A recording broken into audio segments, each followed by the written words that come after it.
Hey guys, coming at you today with a delicious recipe for super soft and moist apple crumble breakfast bread. So, let's get started.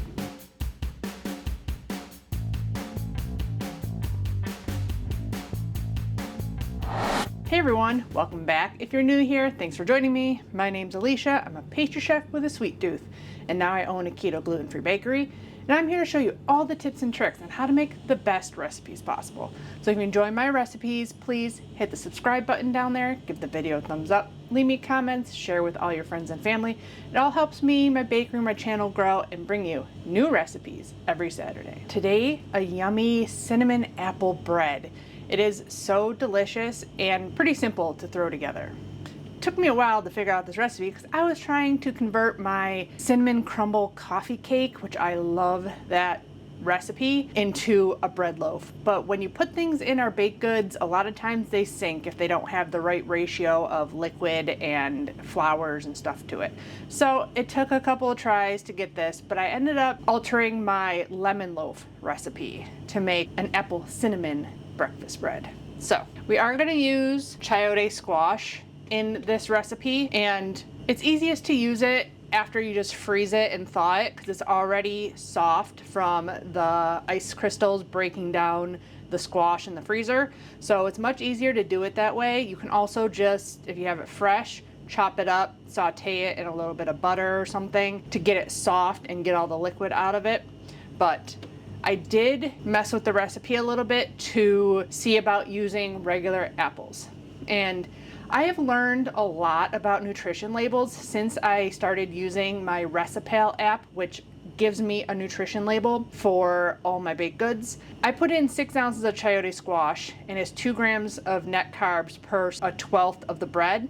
I swapped that out for 6 ounces of Granny Smith apples and it still says 2 grams of net carbs per slice. I'm like, how is that possible? So you look up how many carbs are in 6 ounces of squash. There's only 5 grams of net carbs. There's 18 in the apple, but it's the same net carb per 1/12 of the bread. So that's kind of how like nutrition labels can be kind of sneaky. Without any squash or apples, my bread is 1 net carb per slice. But if you want to go the route with real apples, I'm sure you can do it. They require no pre-cooking or anything instead of doing the Chayote squash. But there's going to be 1 gram of total sugars in the apple recipe for a 1/12 of it, and there's none for the squash. So you can do whatever you like. I just always have Chayote squash on hand because I have an apple crisp cheesecake that I sell. And cheesecake is kind of high in carbs already because of the cream cheese and like the crust and all that other stuff on it. So I always have the Chayote on hand. I found that it is best in season in the fall time. I found like not gross looking Chayote squash at Walmart. So I already have this defrosting. I put it in the microwave for 2 minutes at 50% power and it's mostly defrosted. I am gonna get all the water out before we use it. So you wanna make sure your squash is either out of the freezer or chopped up and sauteed and cooling before you start the actual bread recipe. And you can have your oven preheated to 325. You also want to have 2 eggs out coming to room temperature, and you also want your buttermilk out so that it'll get a little bit less chilled while you're doing the rest of this stuff. So we're basically making our own homemade keto buttermilk. I use just apple cider vinegar. You need 2 teaspoons, which is 0.4. I just weigh it all out because it's much easier that way. And then you're just going to go up to the 4 ounce. Oops. I did way too much. I'm used to making big batches of things. Hold please. Pay attention to what you're doing. I obviously wasn't, but now I gotta make something else with buttermilk today. It wasn't the plan, but that can be set aside. Then we're gonna get our fat and sweetener ready to go. I cut down the sweetener in this particular bread because we're gonna put a cinnamon sugar layer in between with our apples as we build our loaf. And we're gonna put a little sweetened crumble on top. So I only did a 1/2 cup of granular monk fruit erythritol blend. Allulose is not a good choice for things that are gonna bake for a long time and things that are kind of thick. Allulose when baking, if you're gonna bake it, you gotta have something kind of thin, like my lemon bars, or something that bakes really fast, like my mini angel food cakes. I just weigh it all out because it's easier that way. You can even do less sweetener. If you don't have a big sweet tooth, you can cut it down to only 1/4. You can also just do stevia in this. For my pumpkin bread, I believe I do 2 teaspoons for twice this much. So I would say maybe 1 teaspoon of stevia. But again, sweetness level, up to whoever is making it. You can use butter in this, but I found that using oil in some of these baked goods that gotta bake for a while, oil adds a little bit more moisture to it. But this bread is pretty moist from the Chayote squash too. So 4 ounces of either salted softened butter, or I use avocado oil, 112 grams, 4 ounces. 1 stick. I almost wasn't paying attention as I was talking. This can get going while you get your dry ingredients. I'm just not going to talk over the mixer. Besides our dry ingredients, I do have some of this apple extract, and it is actually really nice. It gives a nice apple flavor, so we're going to use that along with a little bit of vanilla extract. And then we just need our dry ingredients. We need 80 grams of an unflavored whey protein isolate. I'm sure you can use, like, if you have, I think there's an apple pie keto chow, but I would lower the xanthan gum, if not use it at all if you're using 80 grams of keto chow in something. But I just go with the unflavored. I always have it on hand, and that way you can add your own flavorings to it. I just like weighing it because it's so hard to, like, how am I gonna level that off? 80 grams or 1 cup. No, I made a mess. It still wasn't 80. And then just 30 grams of coconut flour, which should be 1/4 cup. But even packed down, I was 3 grams short. I normally sift that. Don't know why I didn't. My brain is somewhere else. I got so many things going on. Just like in my lemon loaf recipe, we're using 1/4 teaspoon of baking soda and 1/2 tablespoon of baking powder. I always sift my baking powder because it's very, very clumpy. And then we need a decent amount of xanthan gum to get the squash not to sink in the recipe. This xanthan gum I think is a little bit stronger than even the last one I had, so we'll see how it turns out. But I had 3 grams, or it's not quite full teaspoon. Don't forget, if you're using avocado oil, 1/4 teaspoon of salt. Give those all a whisk. Oh, we almost forgot. 1 teaspoon of cinnamon. I had it sitting here so I didn't forget. And I almost still did. All our ingredients for the bread are ready to go. We are gonna put a cinnamon sugar mixture in and 1/3 of my crumble recipe. So I'm gonna get that going. I'll put up the amounts on screen for you so I can get this oil and sweetener mix in here.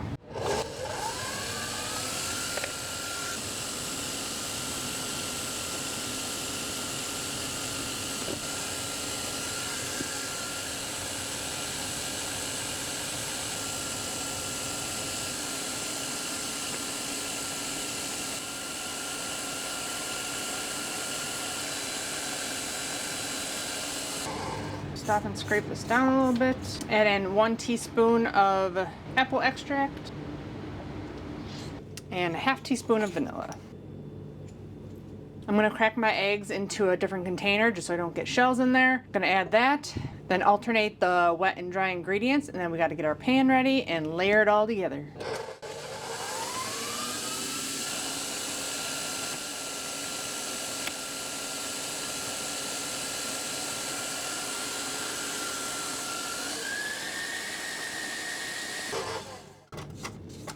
Okay, alternate in wet and dry.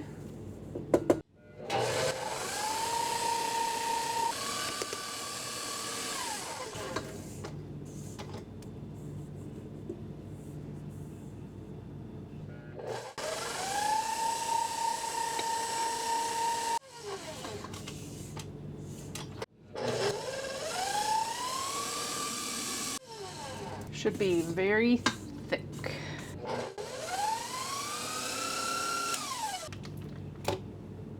Okay, now for the pan I'm using. I went and bought some new loaf pans because I like my breads to be a little bit higher and less like wider, you know, and short. So I bought these. They came in a set of 6 for only 20 bucks. And so far so good with them. I am still lining them. They say non-stick, but I never trust that.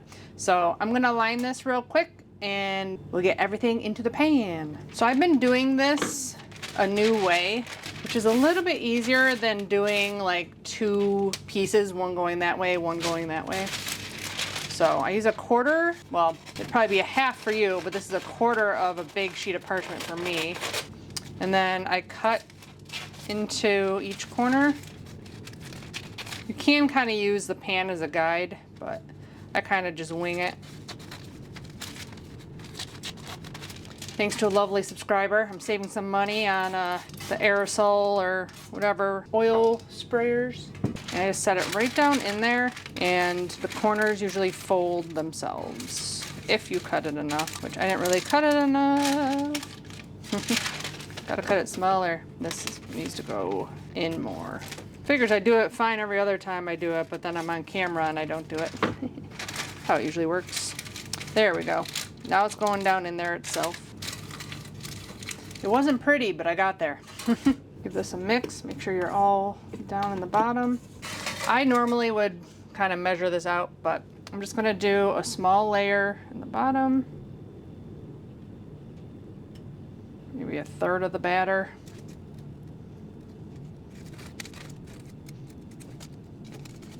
And I just do this, just like in my blueberry lemon loaf. I want to make sure everybody gets some of the squash in there, so you don't have to do that. I did drain this and squeeze some of the water out of it. Put a layer down on the bottom. Oop. And then some of your cinnamon sugar mixture. Plus I wanted to do a layer of this anyways, so it works out. Sometimes the cinnamon just does not like to get in our sweetener mixture. Okay, another layer on top. It will get more thick as it sits because coconut flour absorbs that liquid.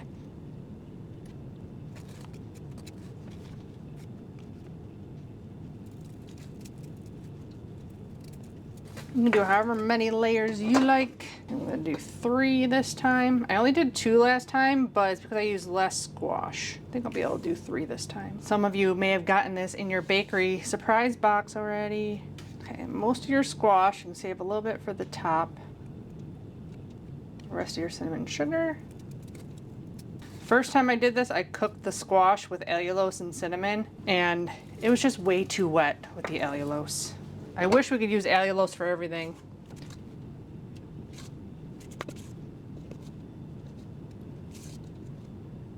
I didn't quite have enough batter for the top, but it's fine.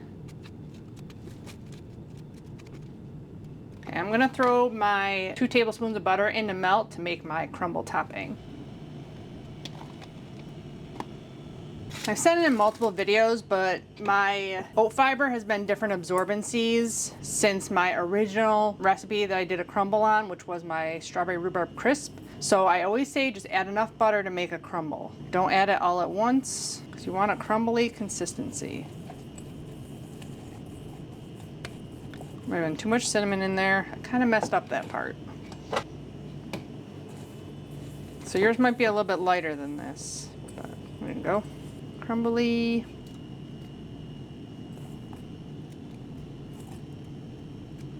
I feel like Chayote squash doesn't really have much of a flavor or taste to it, but it really tricks you into thinking you're eating apple because just the way it looks so much like an apple. So with that and the apple extract in there, nice. I'm gonna put that onto a small sheet tray and put it in. I'm gonna have to time it again. I believe it was 50 minutes last time, but I'm gonna err on the side of caution and do 20 turn 20 and see where we're at. My oven varies widely, so I always just have to keep an eye on everything.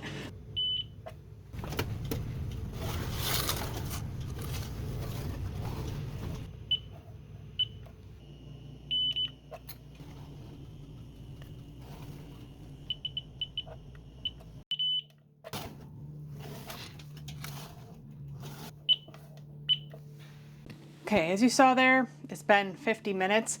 I have been temping my baked goods more, and I usually try to get it at least to 185, 190, but I'm going to temp the middle and also use this as a guide to see if there's any batter left on it to see, you know, if it's dry in the middle. Yeah, it doesn't feel done. Nope. And my oven is going a little bit lower than 325, so it all depends widely on the oven you have. I definitely suggest keeping a thermometer in there because you never really know what temp your oven is at actually. Set it for another 5 minutes and hopefully it'll be done. Okay, it's been 50 minutes. Looking done. Let's see. It's climbing over 180, 185. It's a little bit wet. Just a couple more minutes. Gave it 2 more minutes. My oven's now down to 300. I think we're good. Okay, let this cool. We're gonna pop it out and let it cool completely before we slice into it. Okay, the loaf is cool enough to touch now.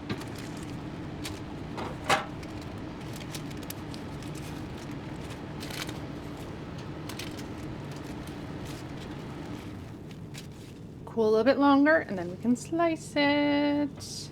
Excited to have more. Okay, let's try some cinnamon apple crumble breakfast bread. Looks delicious. Right down the middle to start. Last time I make it, I did like with my knife and kind of swirled in the cinnamon sugar a little bit, but it looks good.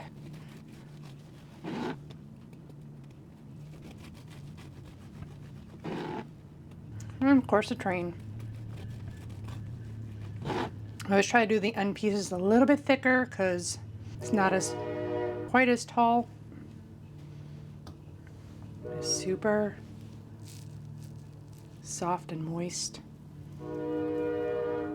Train's not giving up. Super soft. It's still warm inside.